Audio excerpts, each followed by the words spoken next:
When the Infinity Saga came to a close, what did you imagine that the MCU would look like next? Whatever it is you're thinking, I feel like it's pretty safe to assume that most of us didn't expect something that looks like this.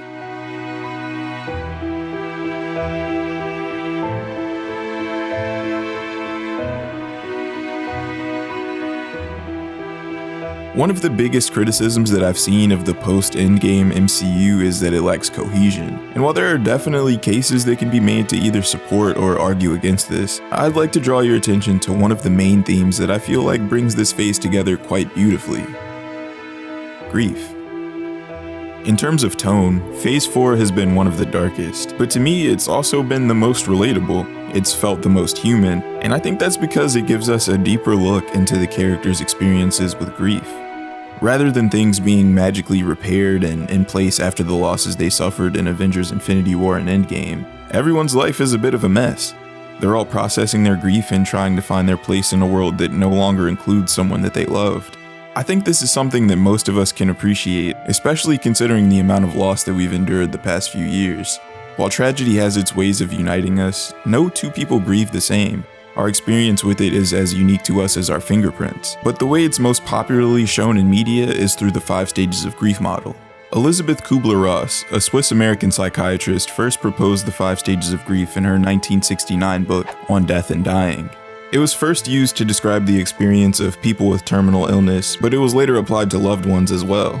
It says that when we're grieving, we can experience periods of denial, anger, bargaining, depression, and finally, acceptance. It's important to remember that this is just a loose framework. We might not experience every stage like they do in TV shows and movies, but even if we do, they don't always happen in this specific order. Even though the MCU's shown its characters navigating through these emotions plenty of times, it's never lingered on them quite like Phase 4 has. Almost every single project has shown us one or more of their characters somewhere in the grieving process. We'll be getting into spoiler territory for basically everything from this phase except I Am Groot and Wakanda Forever, so here's your warning. It was all a bad dream. None of it was real. When it comes to personal tragedy, there are few characters that have suffered as much as Wanda. She's lost her parents, her brother, and the love of her life. If you pay close attention to how she reacts to the snap in Infinity War, she's the only character that seems to be at peace with what's happening. It's like she's relieved that she won't have to feel the pain of loss again. Fast forward to WandaVision and she's all alone with nothing but time to think. The amount of emotional suffering we experience after a loss can be unbearable. The denial stage exists not to ignore these feelings, but rather to act as a buffer so that we slowly process our grief instead of us being overwhelmed by a flood of emotions all at once. During this period, we might think things like, "This can't be real," or "This is all a bad dream." In the scene where Wanda storms into SWORD headquarters to get Vision's body, we see her use her magic to feel if he's still in there somewhere, like she had done plenty of times before, only this time there's no response. WandaVision is about her hitting each of the 5 stages of grief, but her hex is the focal point, and it's a literal denial of a reality that she isn't ready to accept yet. The stress of all of her emotions is so great that they just explode out of her body, and she subconsciously manifests her preferred reality, one that's inspired by the shows she watched as a kid before being introduced to the cruelty of the world. And here, Vision is still alive. They're married, have kids, a dog, a picket fence. It's pretty much what most people used to say was the American dream at one point. And while things appear to be perfect, there are these flaws that stand out, and moments that assure you that it's just an illusion. Take this line for example. And his indestructible head. Now we all know what happened to Vision, and we come to find out later that Wanda's been aware of the truth the whole time, but her preferred reality is a lot less painful for the moment. As the show goes on, more disruptions enter the Hex, but none of them can get her to release her spell. When it's all said and done, the only person that can truly get her to move on is herself when she's ready. So long, darling. It's hard to find a superhero story that doesn't eventually focus on the anger of its protagonist. Anger is probably the emotion that we're most familiar with, but still have the least understanding of. In this stage, we might seek out something or someone to attribute the blame to. We might get angry at the person we lost or the situation itself. We may become angry at the world for being an unfair place, and if you're religious, you might be frustrated with your God. In Moon Knight, Mark's mother becomes cold and resents him for living while her other son dies. This is one of the rare examples of anger and grief in the MCU that isn't a revenge tale. There are so many of them. After Gore finds out that his people died for no reason, he sets out to kill all of the gods. In Hawkeye, Yelena's rage is directed toward Clint because she's been manipulated into thinking that he's responsible for Natasha's death. She mercilessly hunts him down, but once her ability to place blame on him goes away, the emotion we see her project changes almost instantly. I love her so much. Echo spends years hunting down the Ronin because he killed her father. Her anger leads her to chasing someone innocent at first, and she eventually ends up shooting Kingpin, who she holds responsible even though they're like family. In society, we're largely taught that being tough is important, that showing any sort of vulnerability is abnormal or something you should try to avoid doing. Anger doesn't require us to slow down or appear vulnerable. Sometimes it might even feel more socially acceptable to show that you're upset as opposed to sad, because we tend to attribute sadness with weakness. Not sad, you idiot. I'm pissed off. While most of us don't have actual enemies, situations like Peter's in No Way Home show that even the best of us get angry sometimes, and that's not always a bad thing. In what I think is probably one of the best scenes of this phase, all three Peters discuss their rage and how they reacted after having their loved ones taken from them. I got rageful. I got bitter. I got what I wanted. It didn't make it better. Peter 1 blames himself for May's death because he didn't listen to Doctor Strange and send the villains back. He also wants to kill Goblin for what he did, and when he confronts him at the end of the movie, he holds nothing back. The sound of his punches reverberates through metal. This level of aggression is uncharacteristic of Peter. It isn't until he's stopped from dealing the finishing blow that we see how much strength it takes him to do what's right like his aunt wanted, rather than what's easy in just obliterating the Goblin. Dormammu, I've come to bargain. Funny enough, Doctor Strange has always been the best example of the bargaining stage when it comes to grieving. During his first appearance, we see him grieve the loss of his hands and his career. Willing to do anything to get them back, he seeks out a higher power in the form of magic for a solution. We also see this exact same thing with Jane in Love and Thunder, as she's trying to cure her own cancer. She's become famous for her work in astrophysics, but seeks out the magic of the gods, which is normally seen as being at odds with science and logic.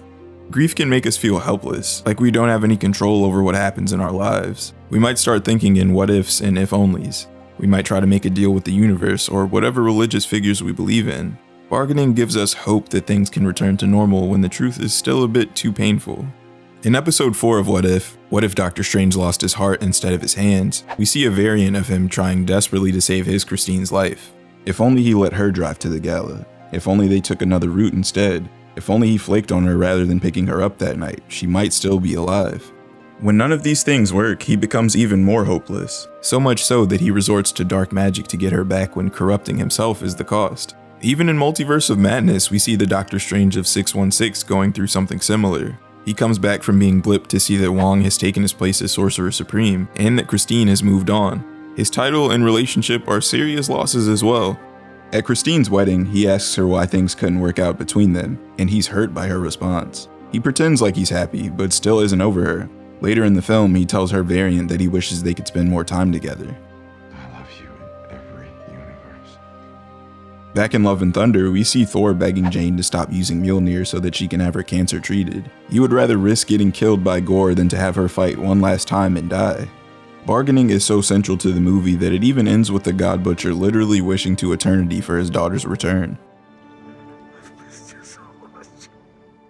There isn't a single character in the MCU that has lost more than Thor. In Avengers Endgame, he's fairly deep in the depression stage of grief. By this point, he's lost both of his parents, his relationship with Jane, his hammer, his home planet, his brother, and 3/4 of his people.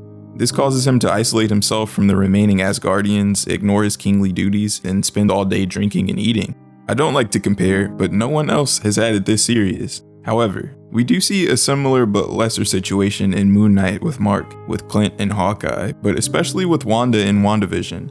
When we face the reality of our loss, it's normal to feel intense sadness and despair. You might be less sociable and feel numb. Episode 7 of WandaVision is all about depression. We see her going through all of this because she fears that she's even losing the version of Vision that she created. Her depression here is expressed through her not wanting to get out of bed, her sluggishness, and wish to isolate herself. She's in a situation again where her loss is shaping her worldview. Everything is meaningless. But what stands out the most to me is that she pretends like she's okay when there's not really a reason that we've seen she could be. In episode 8, Wanda realizes that the only way she can move past her grief is by facing her loss and working through her emotions. It's only after this that she's able to start living her life again, and for the sake of this video, let's just act like Multiverse of Madness is not what comes next. Out of all the 5 stages, the one that Phase 4 gets the most right is acceptance. It shows just how transformative of a process grieving can be. Carl Jung says, "Embrace your grief, for your soul will grow." The journeys that we've seen these characters embark on truly embody this quote. For being such a young machine, Vision has one of the most mature takes on life and loss. But a thing isn't beautiful because it lasts. His acceptance of his own fate is reminiscent of how the religious believe in an afterlife. Even though he's ceasing to exist, he's hopeful that he'll see Wanda again in the future. The loss of Steve brings Sam and Bucky together, and they both start new chapters of their lives with each other's help, with Bucky potentially being a stepfather to Sam's nephews. Loki's able to accept the fact that even though he isn't destined to be a ruler of anything, he still has a purpose, and that purpose is whatever he wants it to be. Clint finally puts his past as the Ronin behind him while giving Natasha's sister Yelena some closure and making a new friend in Kate. Even after Jane finds out that becoming the mighty Thor one last time would lead to her death, she chooses to help defeat Gore anyway. Thor and Love's loss brings them together, and they come to lean on each other for comfort. In No Way Home, when Peters 2 and 3 try to comfort Peter 1, they show how people who have experienced a loss often reach out a helping hand to try and ease the suffering of others. By the end of the movie, Peter mourns not only the loss of his aunt, but his old life in general. The final swing in his new suit represents not only a closing of this chapter, but the start of a completely new one. Acceptance doesn't mean that you're just okay with the loss. Most people aren't ever just okay with it. It simply means that you've accepted the fact that your life is forever changed and you can begin to move forward again. Grief isn't usually something that we experience only once that just goes away permanently. I hope this grief stays with me because it's all the unexpressed love that I didn't get to tell her. And I told her every day. We all told her every day. There are good days and bad days, but all of that's okay because when you really think about it, What is grief? If not love, persevering. thank you for watching. Peace.